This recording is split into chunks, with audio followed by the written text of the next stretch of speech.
Hello everyone. How are you? Fine, thank you. Anyways, hi everybody. I am Biggie. I am back and let's play Unlimited Saga. I've been out of town for the last couple of weeks and basically I haven't been playing this game for as much as I could, thanks to a certain friend introducing me to Fallout 3. That game's addictive. Anyways, I've been firing on and off. I've actually finished all of the side quests available for Laura. And what we're going to do now is something called the Secret Adventure. A couple of prerequisites you need to have before going on a secret adventure. First, you have to have no quests anywhere in any town, not even a main quest. Second, you have to have access to the village of Choppa, so you could talk to the village chief. And once you go to his house, you ask to go on a secret adventure, and off we go. What the secret adventure is, it's basically a quest designed for, it's designed for Armik particularly, because he's one of those characters which run out of quests relatively quickly if you don't know what the hell you're doing. The secret adventure has a relatively short turn limit. You get a random amount of turns, anywhere between 60 to about 80 turns. And the aim of this quest is it's a basic treasure hunting quest. There are treasure chests around which you could use things like fortune teller on. Not a lot of them have traps. You usually have basically you could use fortune teller on it like so, or you could just grab the item. Because as you know, corpses struck treasure don't have any traps or locks on them.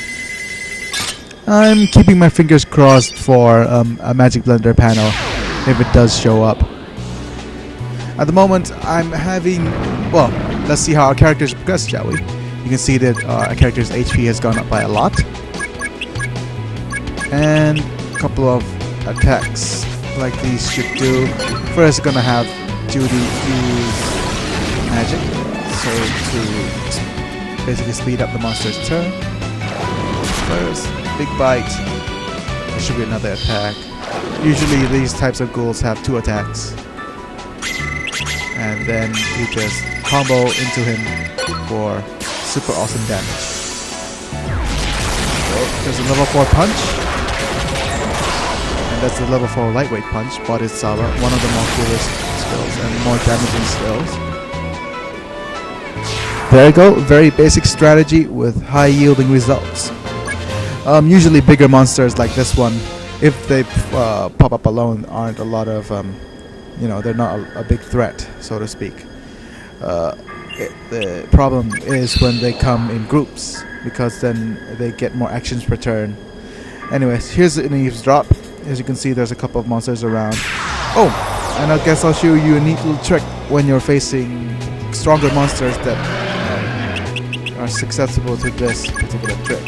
What I'm gonna do is gonna have Laura use Bo Peep. And what Bo Peep does, it has a status effect called Blackout. And what Blackout does is it insta-kills the monster if it's susceptible to it. There we go, no AP damage, but it's dead. Same with this little fellow. He's a little bit more resistant to it, but it does happen. This doesn't really work on undead or certain demons, so if you see an undead, you'll need to beat him up the old-fashioned way. But this is quite useful when you're facing a relatively high-level monster. It's a good way to, basically avoid damage altogether. Anyways, back to Secret Adventure. Obstacle crossing is quite useful here. It's not really needed, but not on the first floor anyways. The thing with the Secret Adventure though is that there aren't a lot of guides for it. Actually, there's no guides for it. The only thing you know is how to trigger it, but then you don't know what's inside it, what areas, where to go. Yeah, so this is a relatively new experience for me too. After the first couple of run-throughs, I've met this monster that looks like a one of those bloated undead, and it's called Nurgle. And he does drop magic tablets. I'm not sure how to trigger it again though. I've been randomly having those battles, and I have no idea how to, you know, if I could actually see Nurgle again. Yeah, because anything that drops magic tablets gives me a smile. Most unfortunately, he didn't show up for this particular run through of the quest. Any of you guys who played Unlimited Saga lots of times before, been through the secret place a lot of times before, give me a shout, leave me a message, do something, because I have no idea how to trigger Nurgle on this quest. But last time I did it, I just randomly walked around. That's all I did. That's all I know. Actually, at this point of the game, I'm really torn. Judy's got almost all of her prerequisites for blending Stone Rain, and I'm just, you know, 1 or 2 panels away from showing it to you. It's actually a very rare spell, and it's, if I've achieved it, you know, then it'll be super cool, awesome. But seriously, I think it's might be a better idea to just continue with Laura's quest. So if you guys, you know, have any comments on that, leave it here. All 25 of you who has viewed this video, you know. I know my first videos has about 100 odd views at this point in time, but you know, hopefully the viewership will go up. Tell your friends, etc, etc. What else could I talk about the secret adventure? Oh yes, this is actually a very bad place to farm up your and level up your magic tablet. The low turn limit and getting new panels at the end of this quest means that if you are leveling up magic that you want to eventually replace, you'd end up replacing it, no question. So in the end, you might have better luck farming at Undercity Pharaohs if you have access to that place.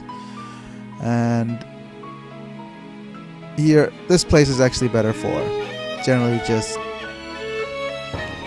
getting new panels. You might see that I've run out of space to put gold. That's not necessarily a bad thing. It's running out of places to put gold, meaning you could use a fortune teller on it, and you're not afraid to basically critically fail. Even if you critically fail, you could just, you know, keep going at it. Well, that's it for the secret adventure. I've run out of turn limits, and the quest just ends when you run out of turn limits. Yeah, and you get level 4, maybe level 5 panels. Here we go, I have a level 5 back, so I might want to... Oh, we have a shield panel. Shield panel, generally... yeah, I want to put the shield panel there.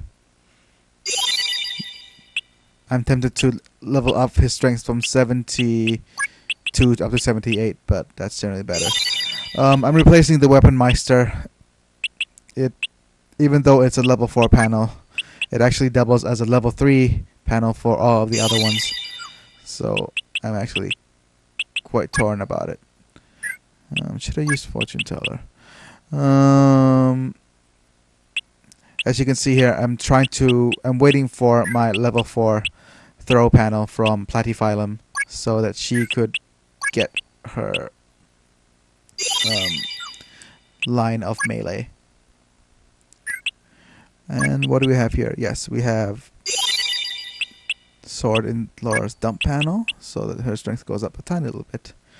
And here's a case where a low level panel is better for a character than a high level one, because this actually levels up his skill.